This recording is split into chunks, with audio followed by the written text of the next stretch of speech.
sourire. Même si tu n'as pas les mots, garde le sourire. Yahweh là pour te guider, Yahweh là pour t'épauler, Yahweh là pour te sauver, Yahweh. Hello brothers and sisters, hello friends et bienvenue sur À vous la parole, Time Smile pour vous servir. Nous continuons aujourd'hui notre première série intitulée Turning Point avec le sujet Dieu existe-t-il? Et oui, nous rentrons dans le vif du sujet et j'espère que vous avez tous votre Bible avec vous car nous allons nous en servir aujourd'hui. Vous êtes prêts? Cette vidéo vient pour répondre à la première question de notre mini-sondage. Croyez-vous en l'existence d'un être supérieur comme l'existence d'un Dieu? Alors, nous allons voir qu'est-ce que la parole dit sur ce sujet. La Bible commence avec Dieu. Dans le livre de la Genèse, qui est le premier livre de la Bible, au premier chapitre et premier verset, nous pouvons lire ensemble. Prenez avec moi Genèse 1, Genèse chapitre 1, donc au tout début de la Bible, et au verset 1, nous lisons « Au commencement, Dieu créa les cieux et la terre. Au commencement, Dieu, à l'origine de tout, il y avait Dieu. Et il créa les cieux et la terre. » Ce mot « créa » vient de l'hébreu « bara » qui a deux significations. La première signification est la création à partir de rien. Et la deuxième signification, c'est l'état parfait et nouveau de l'élément qui a été créé. Notons aussi que ce mot « bara » est utilisé au verset 7 du chapitre 2 de Genèse. Lisons ensemble Genèse chapitre 2 au verset 7 où nous retrouvons encore ce mot « bara ». Alors Genèse 2 chapitre 7, chapitre 2 verset 7, autant pour moi. « L'Éternel Dieu forma l'homme de la poussière de la terre. Il souffla dans ses narines un souffle de vie et l'homme devint une âme vivante. » Le mot bara ici, c'est forma. Dieu forma l'homme. On retrouve ce mot bara. Il est très important de noter que ce mot bara est utilisé dans la Bible seulement avec Dieu comme sujet. En résumé, Dieu a créé tout à partir de rien. Tout ce qu'il a créé était parfait et il a créé tout avec sa parole. Dans le récit de la création, nous retrouvons plusieurs fois l'expression « Dieu dit ».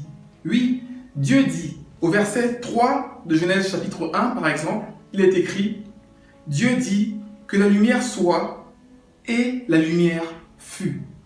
Et encore plusieurs fois dans le récit de la création, nous allons retrouver « Dieu dit ». Dieu dit, Dieu dit et Dieu dit. Ça veut dire qu'on parle encore et encore de la puissance créatrice de la parole de Dieu. Nous retrouvons encore cette idée de la parole créatrice de Dieu en Jean 1, chapitre 1, versets 1 à 3. Lisons ensemble l'évangile de Jean, chapitre 1, les versets 1 à 3. Alors, Jean, dans le Nouveau Testament, l'évangile de Jean, chapitre 1, les versets 1 à 3.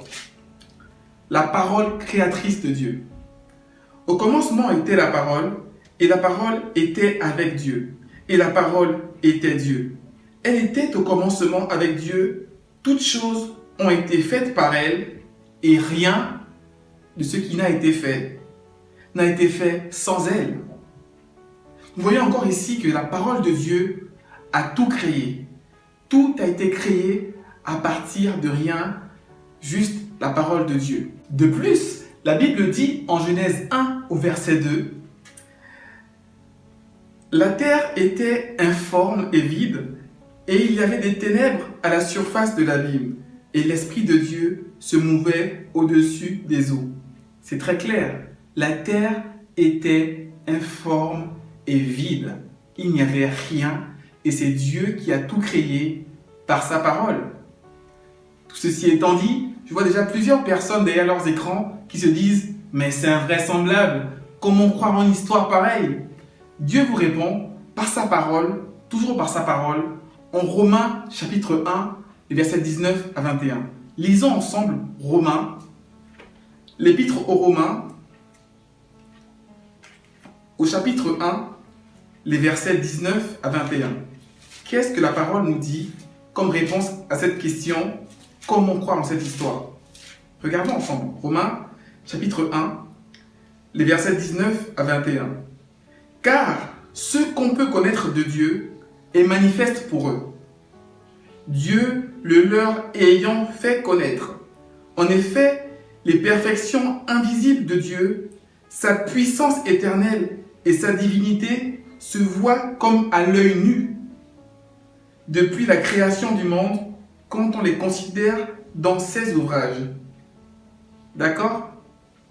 Ils sont donc inexcusables car ayant connu Dieu, ils ne l'ont point glorifié comme Dieu et ne lui ont point rendu grâce.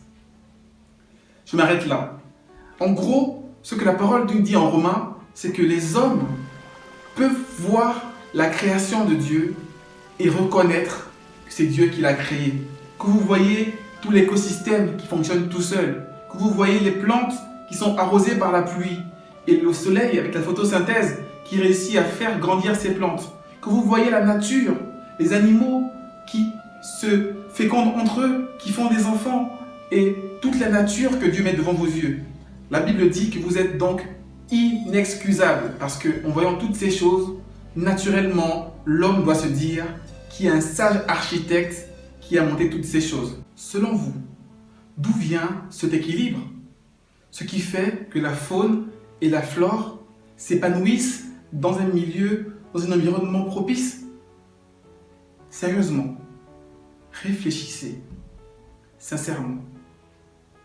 Et demain, observez la nature et posez-vous la question. Est-ce que le hasard peut faire toutes ces choses? Observez encore les animaux. Observez la faune, la flore. Chaque jour, regardez ces choses et réfléchissez. Là, c'était la nature. Maintenant, parlons un peu de l'homme. L'homme, quoi de plus complexe que l'homme? Quoi de plus complexe que nous-mêmes? Je vous invite à ouvrir vos Bibles dans les psaumes. Psaume de David, chapitre 139 et le verset 13. La parole nous dit: c'est toi qui as formé mes reins, qui m'as tissé dans le sein de ma mère. Ici, le psalmiste David avoue la grande vérité que c'est Dieu qui l'a tissé dans le sein de sa mère. Dans le ventre de sa mère, c'est Dieu qui l'a tissé. Lisons aussi au chapitre 71 et au verset 6, toujours dans les psaumes, chapitre 71 et verset 6, nous allons voir ce que David dit. Alors, c'est la prière d'un vieillard persécuté. Dès le ventre de ma mère, je m'appuie sur toi. C'est toi qui m'as fait sortir du sein maternel. Au psaume 71, au verset 6, on voit aussi ce vieillard qui nous dit que c'est Dieu qui l'a tissé dans le sein de sa mère. On peut voir ces hommes qui ont reconnu cette grande vérité que c'est Dieu qui les a formés dans le sein de leur mère. Qu'est-ce que vous pensez, vous? C'est pas fini. Lisons aussi en Jérémie, chapitre 1. Jérémie, chapitre 1, au verset 5. Franchement, la parole de Dieu est merveilleuse. La parole de Dieu est merveilleuse. Jérémie, chapitre 1, au verset 5. Et là, c'est Dieu qui parle. Avant que je t'ai formé dans le ventre de ta mère, je te connaissais. Et avant que tu sois sorti de son sein, je t'avais consacré, je t'avais établi prophète des nations.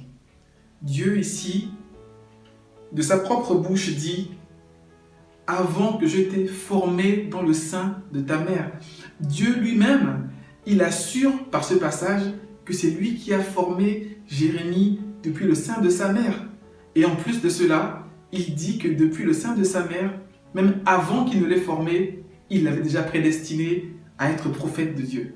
Et oui, frères et sœurs, et oui, chers amis, je pense que Dieu vous a tous formés dans le sein de votre mère, mais qu'en plus, il a un projet et un plan pour chacun de vous.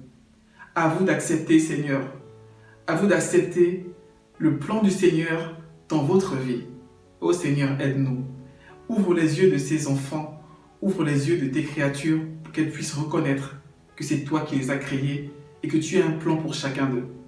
Que ce soit sur le plan morphologique, physiologique ou même psychologique, l'homme est un être très très complexe. Les atomes, les gènes, les chromosomes, l'ADN, franchement, c'est tellement précis. La science a montré tellement de choses que pour moi, tout scientifique devrait à un moment se dire « Oui, Dieu existe ». Les relations hommes et femmes, les relations sexuelles qui vont aboutir à un enfant qui va ressembler à ses parents, autant sur le plan comportemental que sur le plan physique, c'est tellement extraordinaire. Nous devons reconnaître que cela ne peut pas être fait par le Big Bang plus quelques milliards d'années. Franchement, soyons vraiment honnêtes avec nous-mêmes. C'est impossible que le hasard plus quelques milliards d'années ait pu faire des choses si parfaites. Avec toutes ces preuves physiques et visuelles, Dieu donne à tous les hommes un avertissement en Romains 1, la fin du verset 20 et le verset 21. Lisons ensemble l'avertissement que Dieu donne après toutes ces preuves que c'est lui qui a tout créé. Romains 1, la fin du verset 20 et le verset 21. Vous êtes donc inexcusables, car ayant connu Dieu, ils ne l'ont point glorifié comme Dieu et ne lui ont point rendu grâce. Mais ils se sont égarés dans leurs pensées et leur cœur sans intelligence a été plongé dans les ténèbres. Ô frères et sœurs, ô chers amis, j'espère que votre cœur n'a pas été plongé dans les ténèbres. Ouvrez grand vos yeux et acceptez le fait que Dieu a créé toutes ces choses. Il est encore temps d'ouvrir vos yeux et votre cœur n'est pas encore dans les ténèbres. Je suis convaincu que si vous priez, si vous ouvrez les yeux, si vous acceptez de voir et de considérer Dieu dans ses œuvres, vous allez comprendre que tout cela, toute la nature et la création vient de Dieu. On continue? Alors, qui est Dieu? Comme c'est la parole qui s'exprime ici, partant du postulat que Dieu existe et que c'est lui qui a tout créé. Et maintenant, nous allons voir quelques éléments sur lui. Alors, qu'est-ce que la parole nous apprend sur Dieu? Premièrement, on apprend que Dieu existe en 3 personnes. Le Père, le Fils et le Saint-Esprit. On peut le voir en Matthieu lorsque Jésus donne sa mission aux disciples. Il parle du Père, du Fils et du Saint-Esprit. Dans ces 3 personnes, nous pouvons voir Dieu. Par cela aussi, nous pouvons voir que Dieu a un grand amour pour les hommes. Parce que dans l'Ancien Testament, avec le peuple d'Israël, Dieu parlait au peuple en tant que Dieu. Ensuite, Dieu s'est rapproché de l'homme en envoyant Jésus-Christ sur la terre. Dieu a marché en tant qu'homme. Et là, on voit que Dieu se rapproche de sa créature. Et aujourd'hui, dans tous les chrétiens, Dieu existe en tant que Saint-Esprit. On voit que Dieu s'est rapproché de l'homme, Dieu s'est rapproché de sa créature parce que Dieu aime profondément l'homme. Et il montre son amour en envoyant son Fils, Jésus-Christ, mourir sur la croix afin que l'homme soit sauvé de la mort éternelle, de l'enfer. Car Dieu a tant aimé le monde qu'il a donné son Fils unique afin que quiconque croit en lui ne périsse point, mais qu'il ait la vie éternelle. C'est la bonne nouvelle de l'Évangile que Dieu donne et il montre ainsi son amour. Mais attention, Dieu a la haine du péché. On peut le voir quand Dieu chasse Adam et Ève du jardin.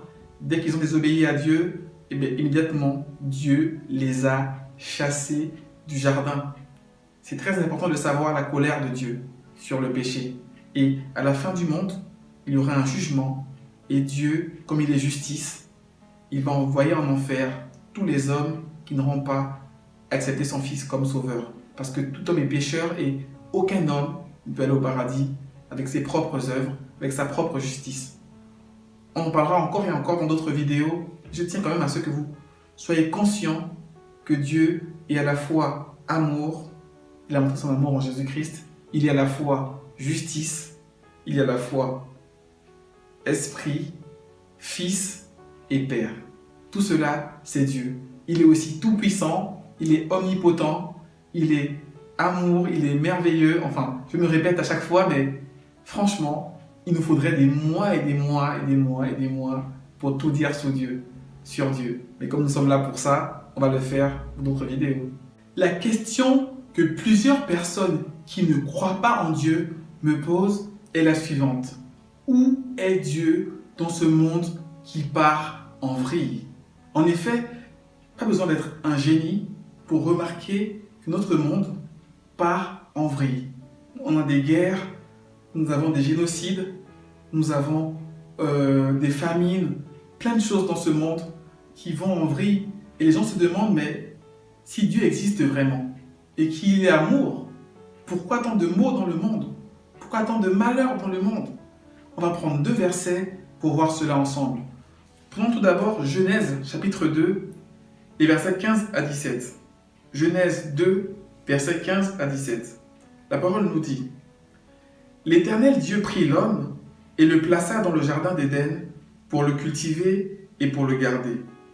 L'Éternel Dieu donna cet ordre à l'homme: Tu pourras manger de tous les arbres du jardin, mais tu ne mangeras pas de l'arbre de la connaissance du bien et du mal, car le jour où tu en mangeras, tu mourras certainement.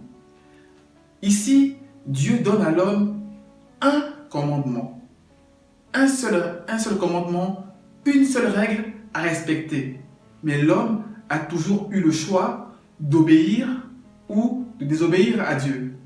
Là, en l'occurrence, il a désobéi à Dieu. Et c'est là que le bas blesse. L'homme a toujours eu le choix. J'y arrive. Lisons aussi Deutéronome 30, 19. Deutéronome 30, 19.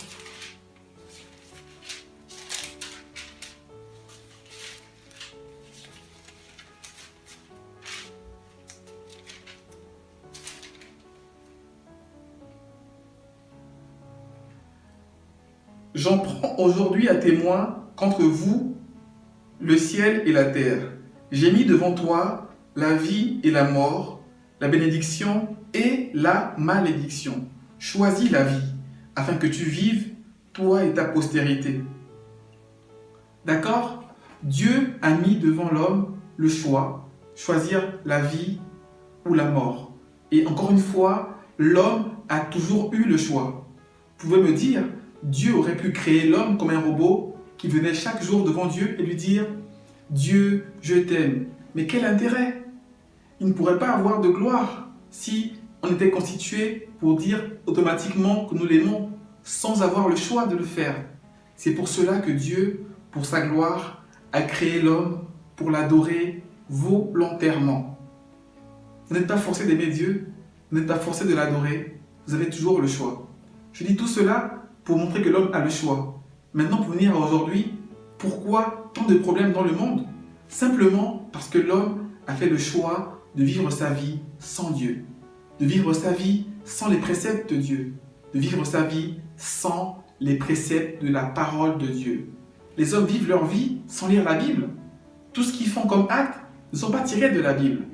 Et c'est pour cela justement que nous pouvons constater que le monde part en vrille. Pour finir, j'ai une petite histoire à vous raconter. C'est l'histoire de 2 jeunes hommes qui parlaient justement de ce sujet. Est-ce que Dieu existe? Le premier, qui était athée, dit à son ami: tu sais, je ne crois pas que Dieu existe. Parce que si Dieu existait vraiment, et si Dieu était vraiment amour, il n'y aurait pas tant de maux dans le monde. Il n'y aurait pas tant de guerres, de famines, de meurtres, de mauvaises choses dans ce monde, des injustices qu'il y a dans ce monde. Si Dieu existait, et si il était vraiment amour, il n'y aurait pas tant de choses. Au moment où il parlait, ils virent un homme passer avec les cheveux tout dérangés et pas très propres. Et là, l'autre lui répondit: tu sais quoi? Je pense que le coiffeur n'existe pas. L'autre répondit: quoi? Le coiffeur n'existe pas? Mais t'es vraiment fou. c'est pas possible. Je connais plein de coiffeurs dans la région. Et tu dis qu'il n'existe pas? Il dit, mais attends, mais t'as vu cet homme? Il n'est pas bien coiffé, donc le coiffeur n'existe pas. Et l'autre répondit, ben, tu sais qu'il n'a pas voulu aller chez le coiffeur. Si vraiment il voulait se coiffer, il allait chez un coiffeur et le coiffeur allait faire le travail. Et là, l'autre rétorqua, mais t'as vu, cet homme, comme tu l'as si bien dit, a les cheveux dans cet état-là parce qu'il n'est pas allé voir un coiffeur. Mais c'est pareil pour l'homme vis-à-vis de Dieu. Dieu existe, mais c'est juste que l'homme n'est pas allé vers Dieu pour régler ses problèmes. Et c'est pour cela que le monde part en vrille. Vous voyez, le problème n'est pas envers Dieu. Le problème n'est pas du côté de Dieu. Le problème est du côté de l'homme qui a rejeté Dieu. Aujourd'hui, Dieu vous parle par sa parole. Aujourd'hui, Dieu vous montre encore qu'il vous aime. Aujourd'hui, Dieu veut par sa parole que vous compreniez qu'il a créé toutes choses. Il veut que vous compreniez que la nature qui se vit toute seule, la nature qui est stable, qui se maintient, ne se maintient pas toute seule. C'est Dieu qui est le sage architecte qui veille toujours sur sa création et qui veille aussi sur sa créature. Et je prie le Seigneur et je demande sa grâce sur vous afin que vous puissiez ouvrir les yeux face à la création et comprendre et confesser que Dieu a tout créé et que Dieu vous a créé et que Dieu vous aime et que Dieu a envoyé son Fils pour mourir sur la croix pour que vous et pour moi qui suis pécheur, nous soyons tous sauvés par la grâce de Dieu. Chers amis, Dieu vous attend. Oui, Dieu vous attend et Dieu vous aime. Et aujourd'hui encore, vous êtes en face d'un choix. Sur cette question très importante, c'est un tournant aujourd'hui pour vous. Dieu existe-t-il? Vous pouvez choisir de l'ignorer ou choisir de croire qu'il a tout créé. La balle est dans votre camp. Mais je prie le Seigneur, encore une fois, qu'il vous fasse grâce et qu'il vous ouvre les yeux. Oh Seigneur, ta parole est merveilleuse. Ouvre les yeux à ces hommes qui regardent cette vidéo. Amen. Je vous remercie d'avoir regardé cette vidéo. N'hésitez pas à la partager au max, à vous abonner à la chaîne YouTube et à me suivre sur Facebook. Je suis vraiment content que vous ayez vu cette vidéo jusqu'à la fin. Que Dieu vous bénisse richement et n'oubliez surtout pas que la semaine prochaine, nous continuons l'étude dans Turning Point avec la leçon création ou évolution. Alors, je vous dis à la semaine prochaine et n'oubliez surtout pas de garder le sourire. Que Dieu vous bénisse.